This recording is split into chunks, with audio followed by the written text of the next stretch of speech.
Welcome to another edition of the Recruiting Scoop. I'm Jarret Johnson, and boy, I hate to be hyperbolic. I really do, and I really don't think I'm about to be. I want you to know I'm being sincere when I say, at least in the 8 years plus covering Texas Tech recruiting, I don't think there's ever been a bigger recruiting visitor weekend than what we have on our hands this weekend. And there's one reason why, and it's Joey McGuire. The hiring of Joey McGuire has totally flipped Texas Tech football recruiting. It is, to give you an idea of it, just from my perspective, how it's flipped. Really, before his hiring, my coverage was based, I would say 80%, if not more, on the team. Because that's where the fire was at. That's where the interest was at. And, probably not even 20% on football recruiting, just because there's no interest there. There was no interest. Now that's more than flipped. My focus is going to be almost exclusively on football recruiting coverage, because that's where the fire is at. And again, it's for one reason: Joey McGuire and all his connections and his reputation. And I want to give you an idea so you really believe me and you can get a better understanding of what that means. Like, what is that? Where does this come from? How does it manifest itself with recruits? So I'm going to read. This is a long quote, but I posted this on Inside the Red Raiders. I think I even posted a screenshot on Twitter.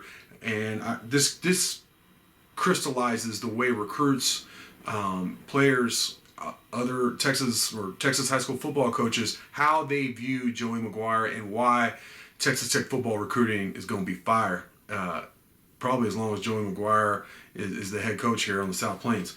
This is from Cedar Hill defensive lineman Sincere Massey, who, upon being offered by Joey McGuire, and when McGuire was hired or announced as the coach at Texas Tech, he immediately flipped from Arizona State to Texas Tech. And this is what he said about it. He said, "When I was offered, I was pretty darn happy, because this is one of the best coaches to ever coach. And plus, he actually showed me he cared for me outside of football.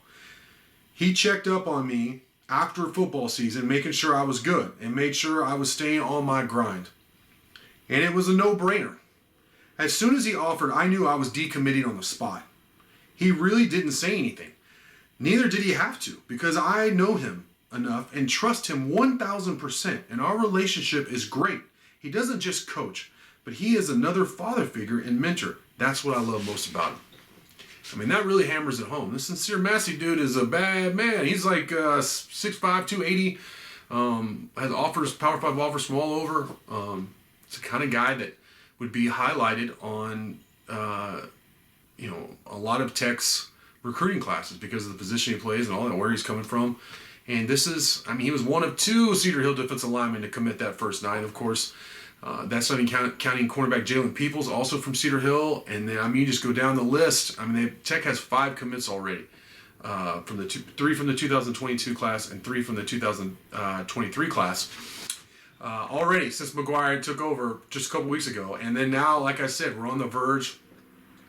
Today, when I'm taping this in the morning, I've talked with, dozens of recruits. Many of them who are visiting are either traveling for the game against Oklahoma State tonight or are already in town. Some of them are already in town.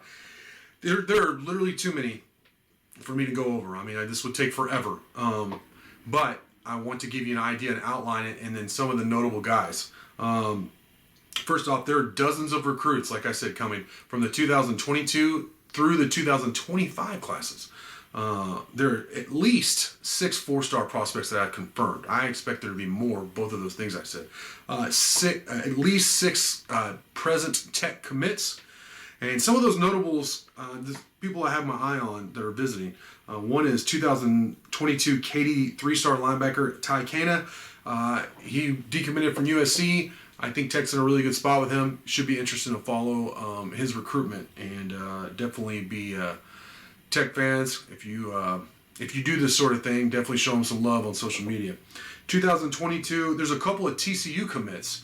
Both of them 2022 offensive linemen, Seth Martin from Everman and Cade McConnell from Choctaw, Oklahoma. I talked with both of them, or messaged with them Friday, and they're really excited. McConnell was already in town Friday night. Was already in Raiderland here in Lubbock. I'm just going to say they both like McGuire, so it ought to be interesting. We'll see what happens on this visit, and I have interviews set up with them for after tomorrow, basically, to see how the visit went. All right, this guy's another guy. Keep in mind, 2023 four-star defensive back Brendan Jordan from Mansfield. I think Tech is in a very good spot with him. This is a critical visit to see if McGuire can close him or continue the relationship to help end up landing Jordan, because Tech needs help in the secondary, and this guy would really help. He's a really nice safety, four-star safety from Mansfield. And then this one really was interesting to me. 2024 four-star quarterback Dylan Raiola from Burleson. All right, to give you an idea of, he's 2024. All right, sophomore. He's a sophomore in high school. He already holds offers from Alabama, Clemson, Georgia, Ohio State, Texas, A&M, and of course Tech.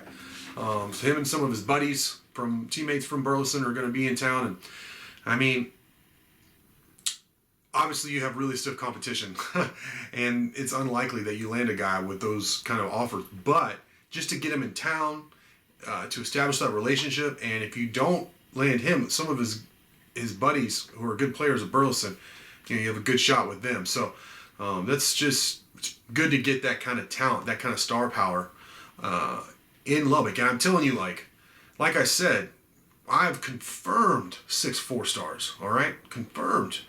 There are likely going to be many more. I mean, there might be more 4-star guys at this game tonight against Oklahoma State in Lubbock than we normally see in a season. That's the kind of visitor weekend Texas Tech is having, and that's the kind of star power and recruiting power that Joey McGuire has. Another thing I want to note is that I've talked with several recruits who picked up offers here recently. McGuire's really been hitting the recruiting trail hard.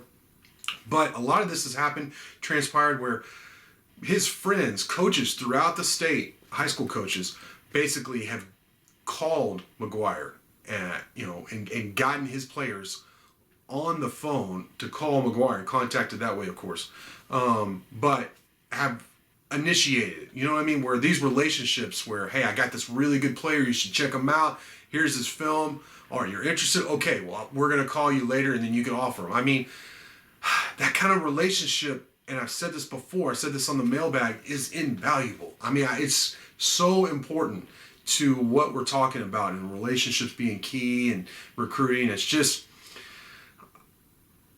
Red Raider fans, be very excited about Texas Tech football recruiting coming up, because the train is barreling down the tracks. It's going to be really, I've already gone on record as saying I think Tech's going to end up with the top 40 class for 2022 after, they were in the 70s nationally, last or ninth in the Big 12. I expect it to be middle of the pack in the Big 12, top 40 this class. And then with the early sign period coming just in December, and then of course the regular in February. And then the 2023, just look out. I think it's going to be top 30, the first top 30 class for almost a decade, or a decade. And it could be the first top 25 class since 2011, I believe. So that's 3 coaching staffs ago. Seems like ancient history and recruiting time. So it's just really exciting to see what McGuire's already done. He's only been here 2 weeks, and to extrapolate and see what's going to happen in terms of high school recruiting at Texas Tech. So buckle up. It's going to be a lot of fun. With that, I want to thank you for watching, and until next time.